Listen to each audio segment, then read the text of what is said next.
In 1990, Sinpo sat on the cold eastern coast of North Korea, facing the East Sea/Sea of Japan. It was a working port city, fishing, factories, and shipyards, where the ocean wind mixed with the smell of fuel and salt. Shipyard whistles marked the hours. Loudspeakers carried slogans over the rooftops. On paper, it was the kind of place the state liked: organized, productive, predictable, a city where order was not just a goal, it was a rule. In North Korea, control does not only come from police stations, it comes from the neighborhood itself. Families are grouped into local units that watch each other, report each other, and keep daily life on schedule. Even night checks can be part of the system. In a place like that, the idea of someone simply vanishing feels almost impossible. And then there is food and work assignment. In a controlled system, your workplace and school tie you to your daily survival. If you leave your assigned life, you risk losing access to what keeps you going. So most people stay where they are told to stay: quiet, careful, and visible. Sinpo was built to keep people in place. That is what made the first disappearance so shocking. Around this time, teenagers in the Sinpo area were being sent out for seasonal labor. Students were pushed into work groups and expected to obey without question. The days were long, the nights were heavy. When you finally lay down, you slept like a stone. One evening, a boy did not come back. No one would have called him missing right away. That word is dangerous in a place that sells the image of perfect order. At first, it was only an absence noticed in a dorm room, a head count that did not match, a blanket folded wrong, a pair of shoes still under a bed. His friends waited, telling themselves he was delayed. Maybe he had been pulled aside by an instructor. Maybe he had been sent on an errand. In North Korea, there's always an official reason. But time kept moving. The lights went out. The city quieted. The wind off the sea kept blowing, and the boy still did not return. Someone eventually had to report it, because silence can be punished too. A missing student becomes a problem for the people responsible for him. Teachers are questioned. Dorm supervisors are blamed. Local officials demand an answer, not because they care, but because disorder makes them look weak. In a system built on fear, even a simple question, "Where is he?" can feel like an accusation. So the first story appeared quickly. He ran away. It is the safest explanation. A runaway means the system is still perfect. The student is the problem. Bad discipline, bad attitude. That language protects everyone above him. It also shuts down the kind of search that could make the truth visible. Parents were told to stay calm. Students were told not to talk. Neighbors were reminded to mind their own business. In a society where gossip can ruin a family, people learn to swallow their worry. But fear does not disappear. It changes shape. At street corners and in stairwells, whispers started to form. Not a full rumor yet, just fragments. A feeling. Something about the route the boy took. Something about the time he vanished.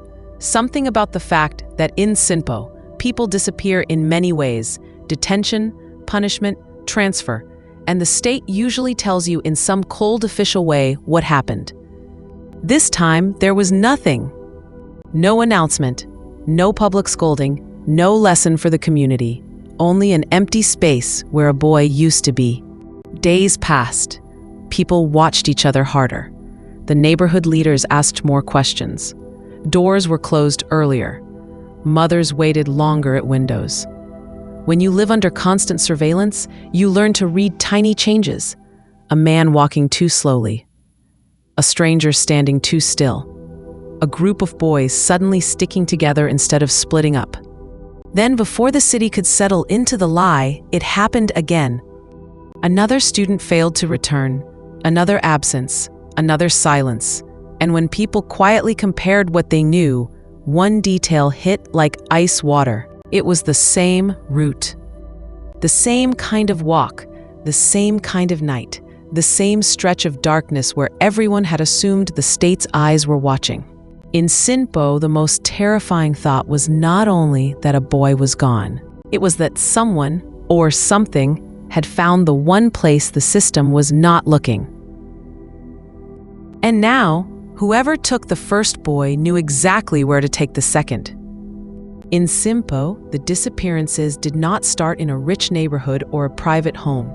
They started in the most normal place in North Korea, a student work mobilization. In this system, students are not only students.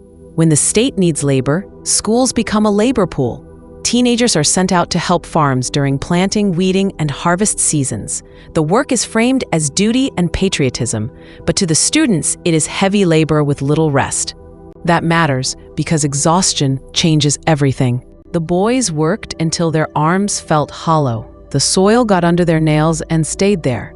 They slept in crowded dorm-style rooms near the fields, tight spaces, shared blankets, damp air, and bodies packed together. No privacy, no rest that felt clean. The lights went out early, and most of them dropped to sleep like they had been switched off. And at night, routine became a trap. Every evening looked the same.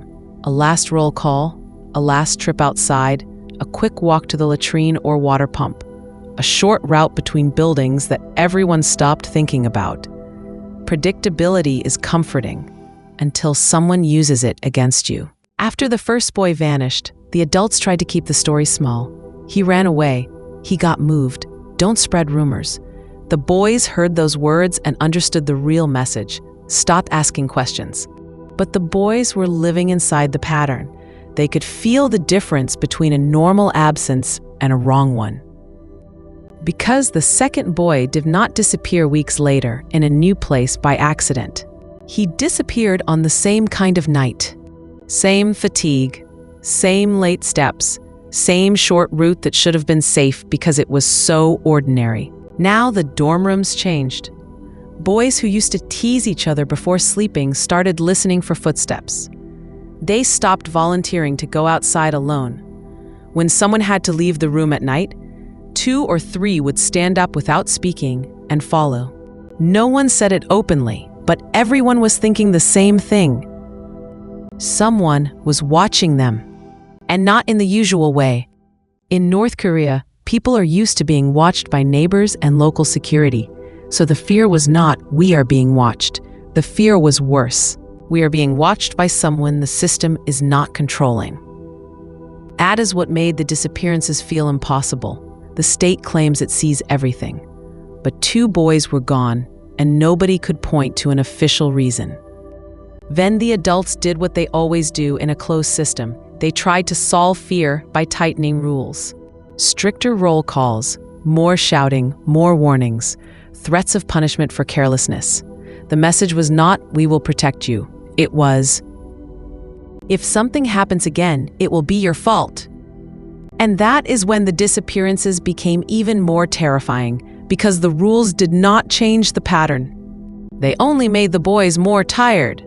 When you are forced to work all day and you are frightened all night, your body starts to fail.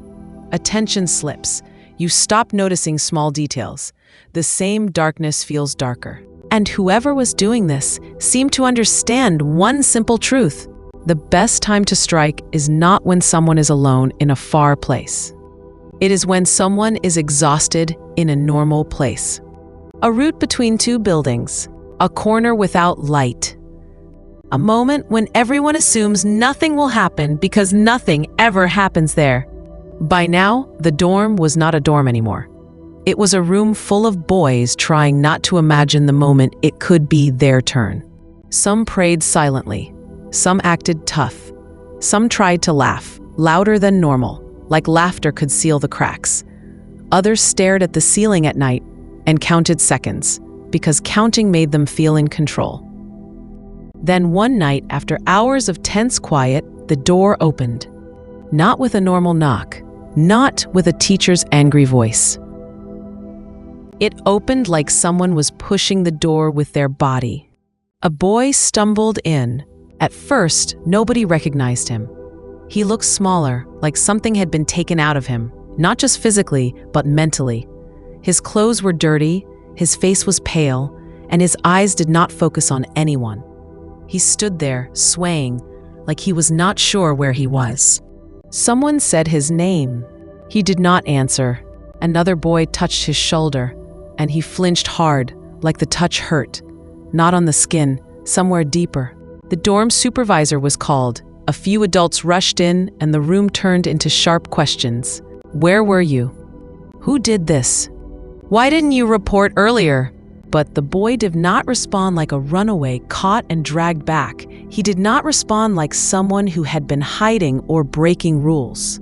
He responded like someone who had been through something and was still trapped inside it. His lips moved like he wanted to speak, but nothing came out at first. When he finally made a sound, it was not an explanation. It was closer to a whisper, like he was afraid the walls could hear. Night, the road, a man. Then his legs gave out. The adults dragged him away toward whatever passed for an infirmary. A dorm room stayed behind, full of boys staring at the open door. Because that was the moment the story changed. This was not just boys running away. This was not just bad discipline. A boy had come back, alive, but not whole in the way he left. And if he could return like this, then what happened to the ones who did not come back at all? In Sinpo, fear did not arrive like a siren. It arrived like a whisper. After the second disappearance, and after the returned boy stumbled back in a state nobody could explain, the city did what it always does when something is dangerous. It went quiet.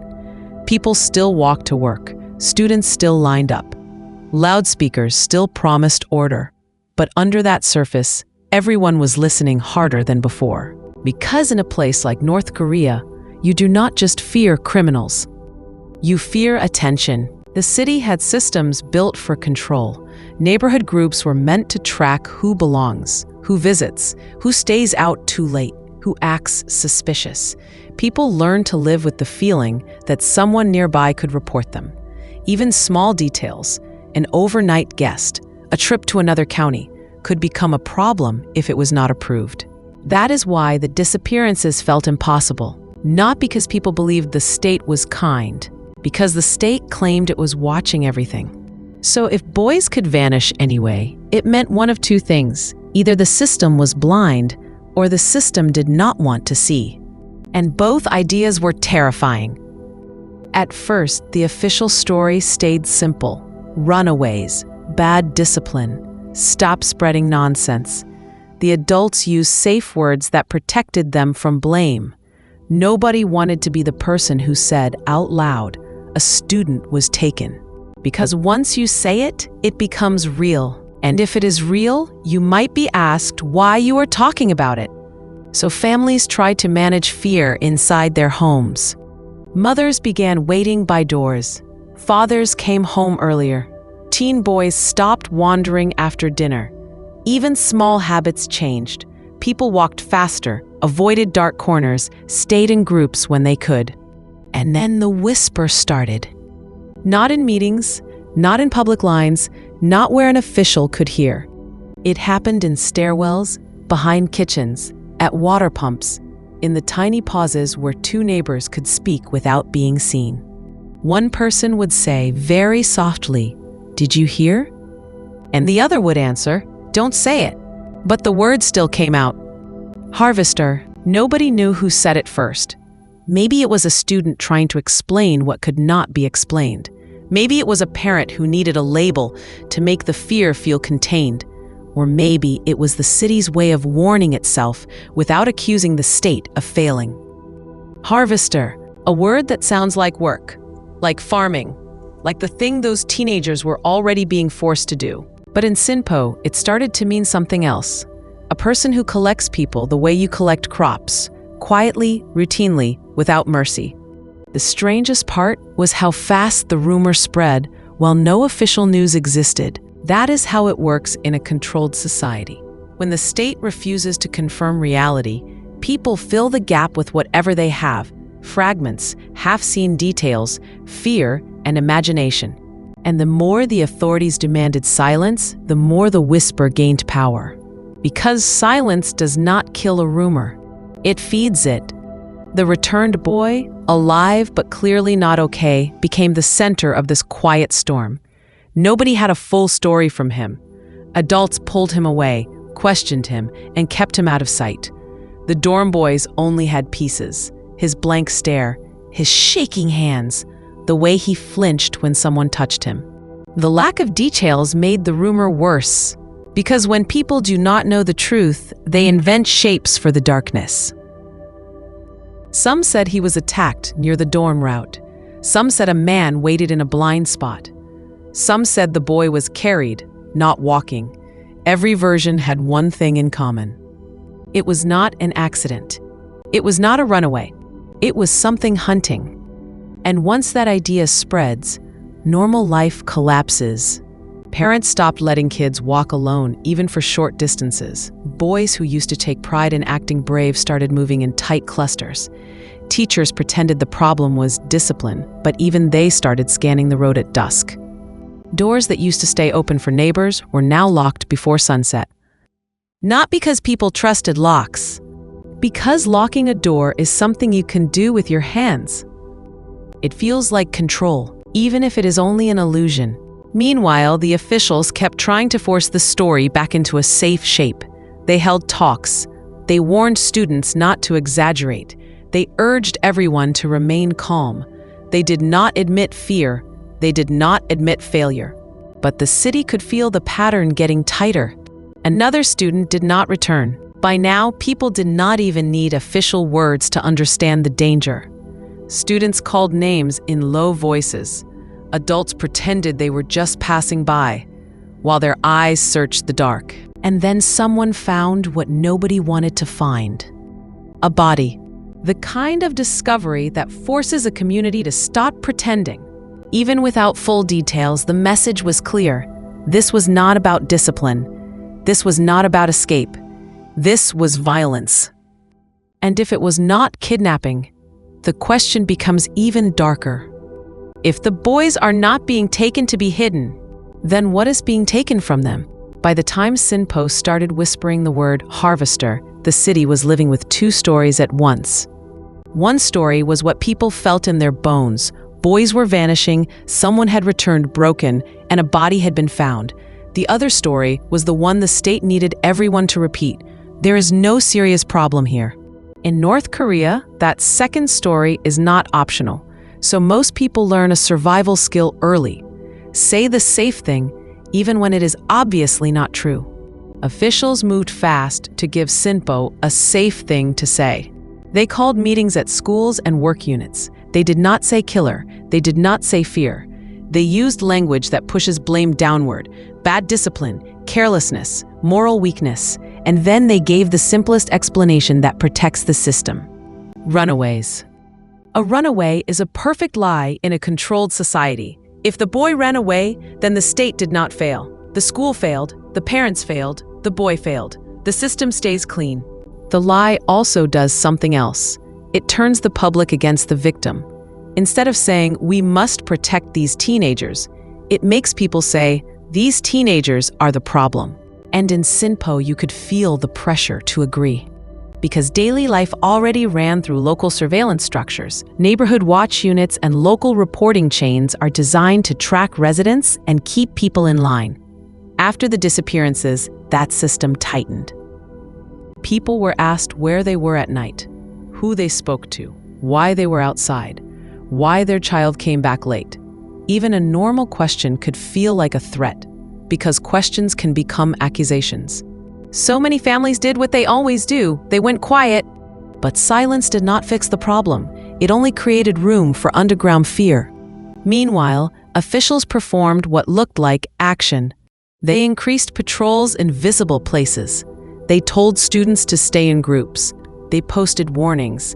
They made dorm supervisors do stricter head counts. It looked like control. But it was not investigation. It was performance. The kind of response that makes the government look strong while avoiding the one thing that would admit weakness. Saying clearly what was happening and asking for real help. And the boys could feel that difference because the routes did not change. The dark corners stayed dark.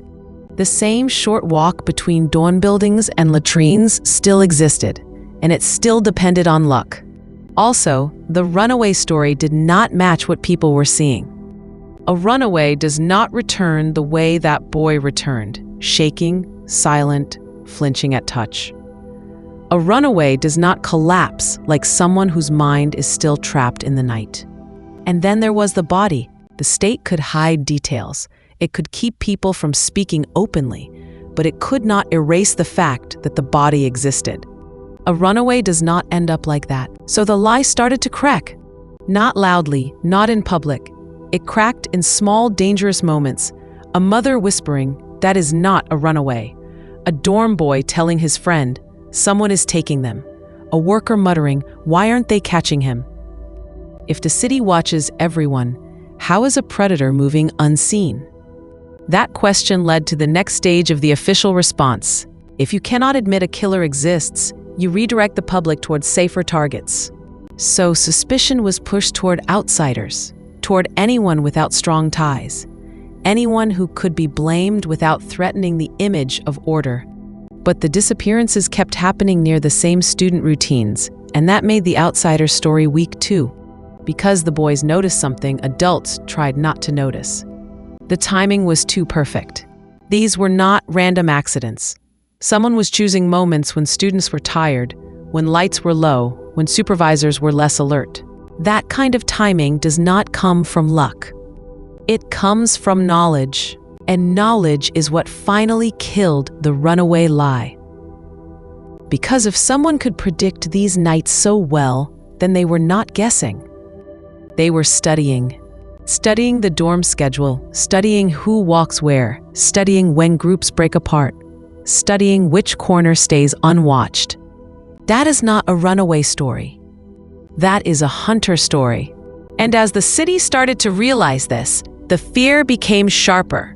People stopped asking, "Why are these boys running away?" They started asking, "Who knows these routines so well?" Because once you accept the pattern, you are forced to accept the next truth. This is not happening to Sinpo from the outside. It is happening to Sinpo from within. And that leaves one final chilling thought over every dorm room and dark route. If the attacks follow the same paths and the same timing, then the person doing this is not wandering. He is waiting. By now, Sinpo was not just scared, Sinpo was confused. A boy had vanished, then another. One came back alive but not normal. A body was found. The word harvester moved through the city like smoke, and the officials still tried to hold the same line. Discipline problem, runaway problem, rumor problem. But the lie was breaking in public, and when a system built on control starts to look weak, it reacts in the only way it knows: pressure. The local police were expected to catch the attacker. When they could not, the city's frustration grew. People wanted answers, but the only thing they received was suspicion and warnings. In many countries, a serious case triggers real detective work, evidence preservation, witness protection, forensic testing, timelines, patterns. But in North Korea, the criminal process is not built to protect truth first. It is built to protect authority. Human rights groups and defectors have described investigations that rely heavily on intimidation and forced confessions rather than scientific evidence. That changes everything. Because if the system is built to force a confession, not to build a careful case, then the investigation becomes something else: a hunt for a person to blame. First, the pressure hits the easiest targets: dorm supervisors, teachers, farm managers, local neighborhood leaders, the people who were responsible for the students. They are called in, questioned, shouted at, not because the police have a strong lead, because the police need to show they are doing something. In a controlled society, fear is not only about the killer, it is also about being accused of failing the state. If you are a teacher and a student disappears, your job is at risk. Your family's safety is at risk. If you admit you were careless, you can be punished. So you do not admit anything. You minimize, you repeat the safe story. That is how truth dies, one small lie at a time. Then the pressure moves outward into the neighborhood itself.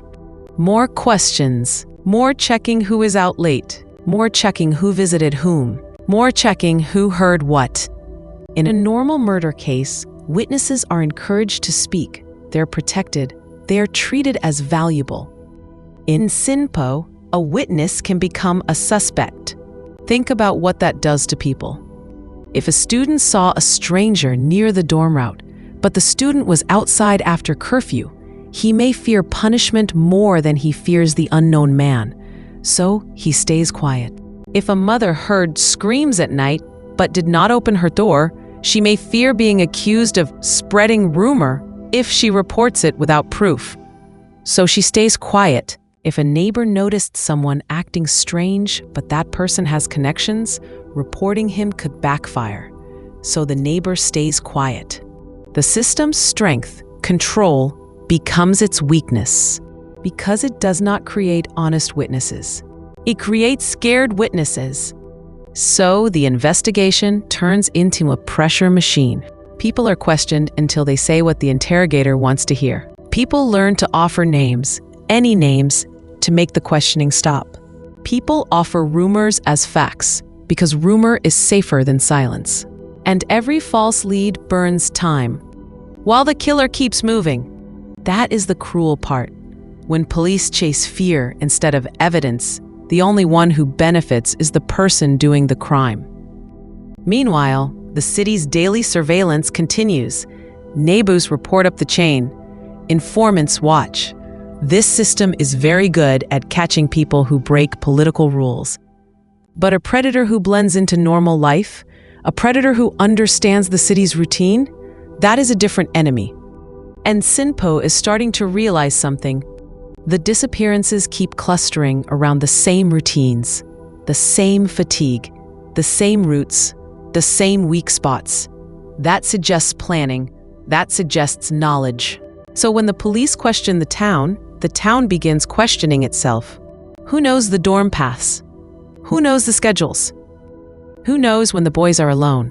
Because the killer is not acting like an outsider stumbling in. He is acting like someone who can predict Sinpo like a clock.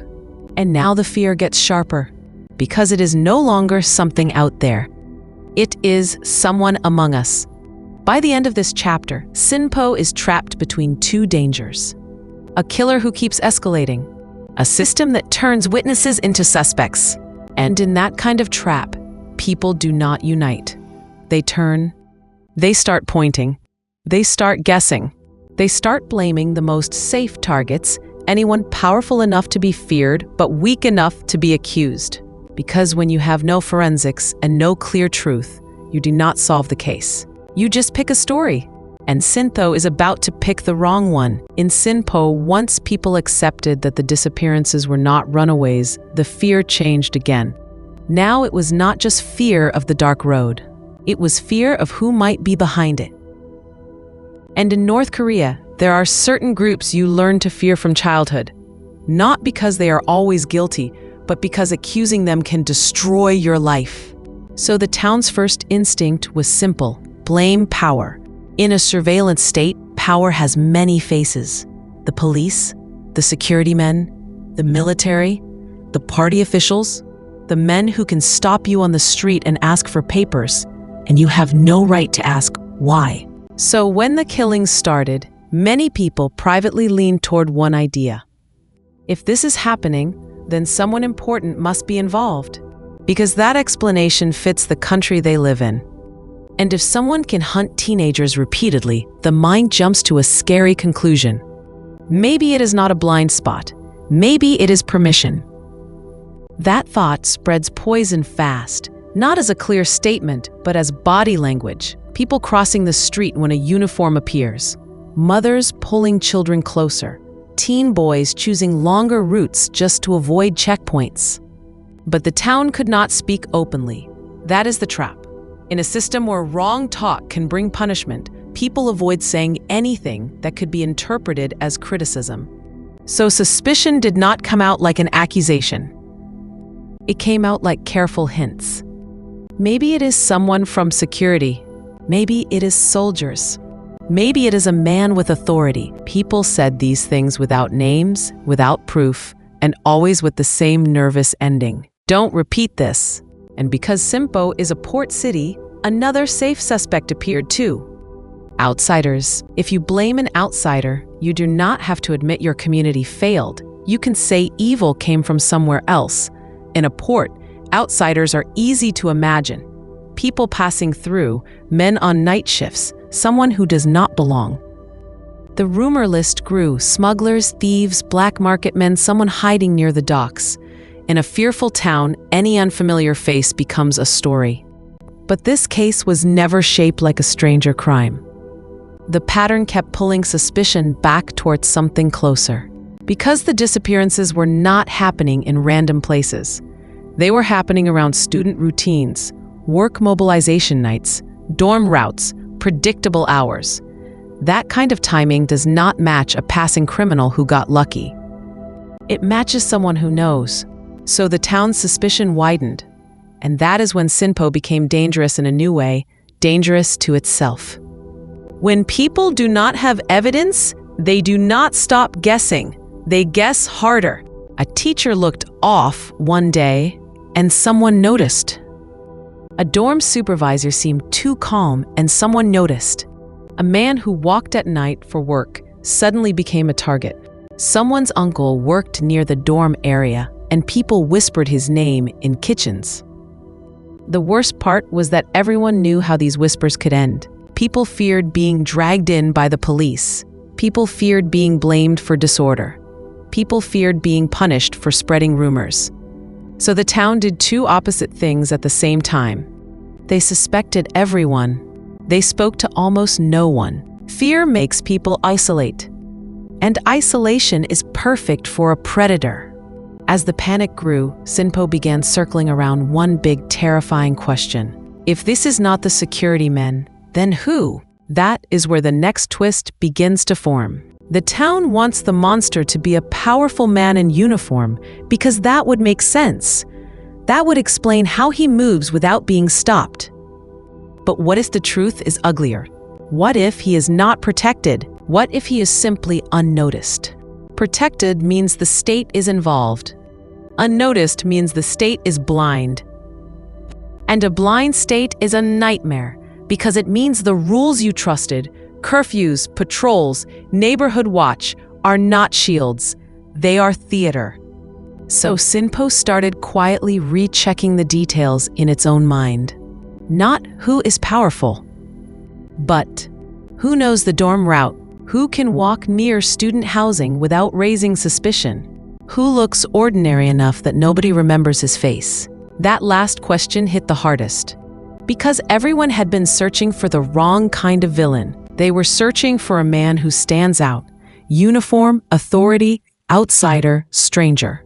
But this killer was acting like the opposite. He was acting like someone who can pass through the city like a shadow. Not because he is special, but because he is common. And once you accept that, a new kind of fear enters the room. What if you have already seen him? What if he stood behind you in a line? What if he lived 2 streets away? What if he is not feared at all, because nobody even notices him? By the end of this chapter, the whisper in Sinpo changes again. It becomes smaller, sharper, and more specific. Instead of blaming the military or security men, people start trading tiny, dangerous details. A description that keeps repeating, a habit someone noticed, a name that someone heard from someone else, a name that does not sound like a monster, a name that sounds ordinary. And that is the scariest cliffhanger of all. Sinpo may be close to the truth. But the truth is not a man the city expected. By the time Sinpo reached peak panic, the town had already chosen its villains. People suspected uniforms. They suspected outsiders. They suspected men with power. Because in North Korea, power explains a lot. But the case turns on a disturbing truth. The monster was not a soldier. He was not secret police. He was not a stranger passing through the port. He was a man who looked like nothing. Reporting later identified him as Park Myung-sik, a local man in Sinpo, described as being in his 40s at the time. And the reason he became dangerous was not money, revenge, or fame. It was fear. According to reported accounts, Park had been suffering from liver cirrhosis for years. He tried seeking treatment but saw little improvement. He felt his body getting worse, and his mind began to shrink around one fear: death is coming. In North Korea, being sick is not just a medical problem, it is a survival problem. If real healthcare does not help, people often turn to whatever they can find: home remedies, black market medicine, and sometimes superstition, especially when they feel there is no other way. That was the mental pressure Park lived under. Imagine the mindset it creates. You are sick. You are getting worse. You tried what you were supposed to try. The proper route failed. Now you are trapped with a question that gets louder every night. What if I am going to die soon and nobody can stop it? People around Park likely saw him as quiet and ordinary. The accounts describe him as calm at work, not someone who stood out. That detail matters, because the most effective predators do not always look like predators. Sometimes the scariest person is the one nobody remembers seeing. While Sinpo was hunting for a powerful villain, Park was living like a normal worker, moving through the same streets, breathing the same port air, listening to the same loudspeakers. But inside him something was changing. A turning point came when Park heard about a fortune teller through a close workplace colleague. In North Korea, fortune-telling is not something people discuss openly. Many hide it, so this was not a random connection. It was built on trust. That alone shows how desperate Park had become. Because visiting a fortune teller is not just weird. It can be risky. It means you have reached a point where you will take chances you normally would not take. So Park went. He begged for an answer, telling the fortune teller his illness was severe and he did not know when he would die, asking if there was any way to survive. The fortune teller did not answer right away. Park was told to come back after a few days. Those days matter because obsession grows in waiting. You do not sleep. You do not think about anything else. You begin to want a miracle so badly that almost any answer can sound real. Then Park returned, and the fortune teller delivered the cure. It was a sentence so horrible it sounds unreal. To cure your cirrhosis, you must eat a human liver, and a young person's liver is best. This is the moment Sinpo's story flips, because now the case is not only about a killer hiding in the dark. It is about how a terrible idea, spoken in secret, can become a rule inside one man's head. At first, Park struggled with the thought. He asked himself, how could I kill a person? But his illness continued. His fear continued. Slowly, the decision changed shape. Not can I do this, but if I don't do it, I will die anyway. That thinking turns people into objects. In Park's mind, a teenager was not a son, a student, or a human being. A teenager became medicine. That is how he crossed the final line. While Sinpo was pointing fingers at powerful men, the truth was walking quietly through their streets. A sick man getting sicker, a mind getting darker, a belief getting stronger. And the most chilling part is this. The trigger was not a weapon. It was not a gang. It was not a political order. It was one sentence, spoken in secret by a fortune teller. And once Park accepted that sentence as truth, Sinpo's nightmare stopped being random. It became purposeful. The town finally has a name, but the name leads to an even darker question. Who gave him the idea that turned sickness into murder? Park Myung-sik left the fortune teller with one idea pounding in his head. Eat a human liver and you will live. It was not said on a stage. It was not said to impress anyone. It was said quietly, in secret, like a prescription. That secrecy matters. In North Korea, fortune-telling and superstition are often treated as wrong thinking. People do not casually admit they visited a fortune teller. They hide it, even from neighbors. According to reported accounts, Park did not find a fortune teller openly. He needed a trusted coworker to introduce him. That means Park was already crossing a line that most people avoid. And the larger context makes his desperation believable. In places where proper medicine is limited, people often turn to markets, home cures, and sometimes superstition, especially when the illness feels like a death sentence. Park had been living under that pressure. He had been sick for years. He sought medical help, but nothing changed. He felt his body failing and the fear growing. When the fortune teller first heard Park begging, grabbing his arm, pleading to be saved, the fortune teller did not give an answer right away. Park was told to return after a few days. Those few days are where obsession grows. You do not sleep. You imagine miracles. You convince yourself the next meeting will change everything. Then Park returned, and the fortune teller delivered the cure. The fortune showed Park must eat a human liver to cure his cirrhosis, and a young person's liver would be even better. This is one of the darkest twists in the entire story. The case becomes more than murder. It becomes a collision of sickness, desperation, poverty, and belief. At first, Park hesitated. He went home conflicted, but sickness does not negotiate. His pain continued, his fear continued, and slowly his thinking hardened into a new logic.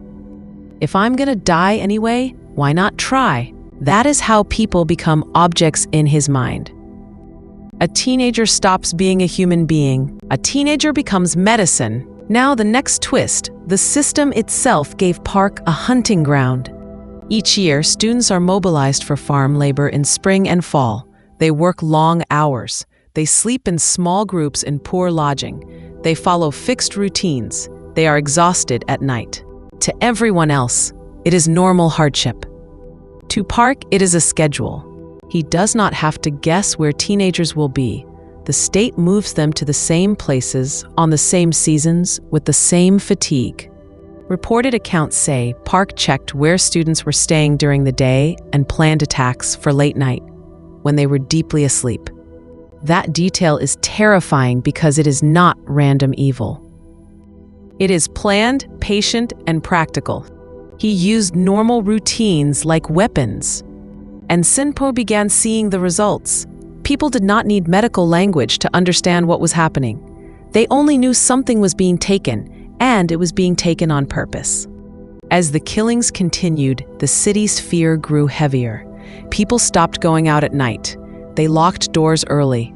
They tried to keep boys in groups, but none of it felt solid because the town could not see the enemy. And the authorities were stuck too. Reports described that police struggled to catch him and that without a witness or a report, the investigation did not move forward. In a place without strong forensic tools, cases can stall fast. That means Sinpo was trapped between two silences. The silence of a government that would not admit panic. The silence of witnesses too frightened to speak. And in the middle of that silence was one sick man, following a superstition like a law. The fortune teller's words did not cure Park. They gave him a mission, and the more he killed, the more he needed to believe it would work, because the alternative was facing what he had become for nothing. By late 1990, the town's question was no longer who is doing this. It became, how many more nights until he tries again? Park does not stop. He hunts with purpose, convinced the next victim could be the one that saves him. Sinpo is running out of safe nights. By the time autumn arrived, Sinpo was not living like a normal city anymore. People still went to work, they still stood in lines, the loudspeakers still played, but after sunset, the streets emptied faster than usual. Parents pulled their children inside early. Teen boys stopped walking alone. The fear was careful and constant. Because the killings had done something worse than scare people, they had embarrassed the system. Local police were expected to catch the attacker. When they could not, the city's anger grew. People wanted protection, but they were getting speeches, warnings, and blame. So people started doing what they normally would never do in a controlled country. They started watching the night themselves. Not as an official patrol, not with uniforms, just neighbors who could not sleep, standing near doorways, listening for footsteps. Farm workers walking home in pairs, older men sitting outside longer than usual, pretending it was nothing while their eyes scanned the dark. Nobody announced it. Nobody organized it openly. In North Korea, anything that looks like a group action can be dangerous, but fear can push people into quiet teamwork. Park Myung-sik had been hunting in a routine way for months. He used student farm mobilizations like a calendar. He knew students were sent to cooperative farms. He knew they were exhausted after long days. He knew they slept in small groups and followed fixed routines. That routine had protected him because the students were tired. The adults were afraid. The police had no clear lead. But autumn brought harvest mobilization again. More students, more movement, more chances. And on one night in October, Park went for another victim. This time, something went wrong. The victim resisted. The victim screamed. In a quiet farm area at night, one scream can travel far. Dogs start barking. Lights flicker on. Doors open. People came out fast, not because they were fearless, but because they were furious. The whole city had been living with this nightmare, and now the nightmare was finally making noise. Residents chased the fleeing man and grabbed him. This is the twist that shocks everyone. The state did not catch the harvester. Ordinary people did. Imagine what that means in Sinpo. In many places, if you suspect a murderer, you call the police and step back. But in North Korea, police power is tied to fear. People know that disorder can be punished. Getting involved can be risky. But that night, the fear was bigger than the system. People held Park down. They dragged him back. And in that moment, Sinpo's fear turned into something sharp and physical, relief mixed with rage. Because when you catch a killer, you do not just see a criminal. You see the face of every night you could not sleep. You see the empty beds. You see the parents who were told to stay calm. You see the officials who kept promising control while people were dying. So Park was not caught gently. He was caught like an animal caught in a net. And then another strange thing happened. Once people had him, they did not know what to do next. Because in Sinpo, justice is not something citizens control. The state controls the story. The state controls the punishment. The state controls what can be said out loud. So the residents did the only thing they could do. They took him to the police station. Now the case shifts again. It stops being a killer in the dark. Now it becomes a prisoner under the state.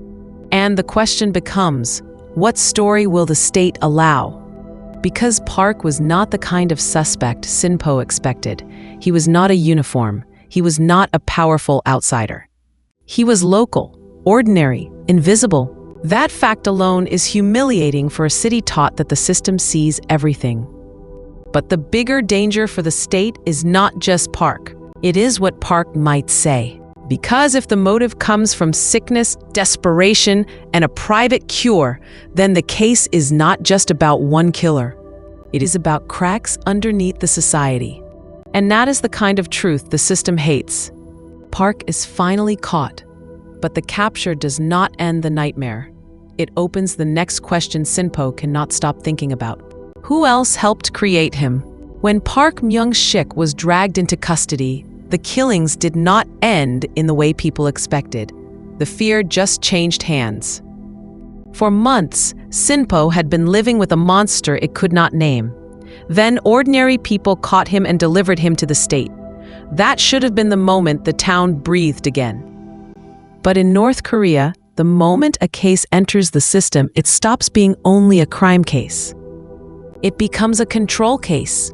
Reporting describes Park as being tried in Sinpo in 1991 and sentenced to death for multiple killings, with a fortune teller also punished in connection with the cure that triggered his belief.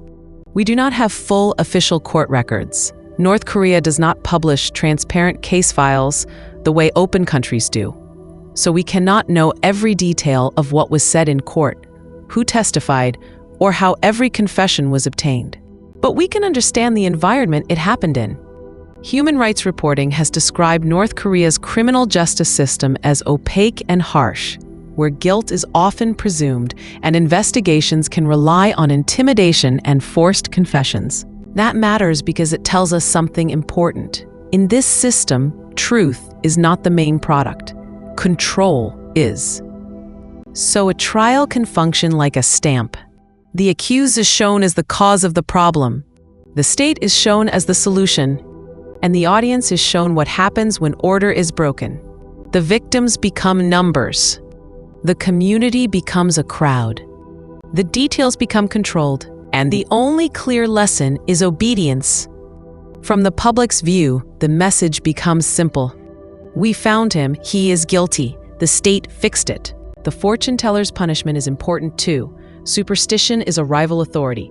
If people believe a fortune teller can decide life and death, then the state's ideology looks weak. So punishing the fortune teller is not just justice, it is a warning. Do not rely on forbidden beliefs. After the verdict, the city is pushed back into silence.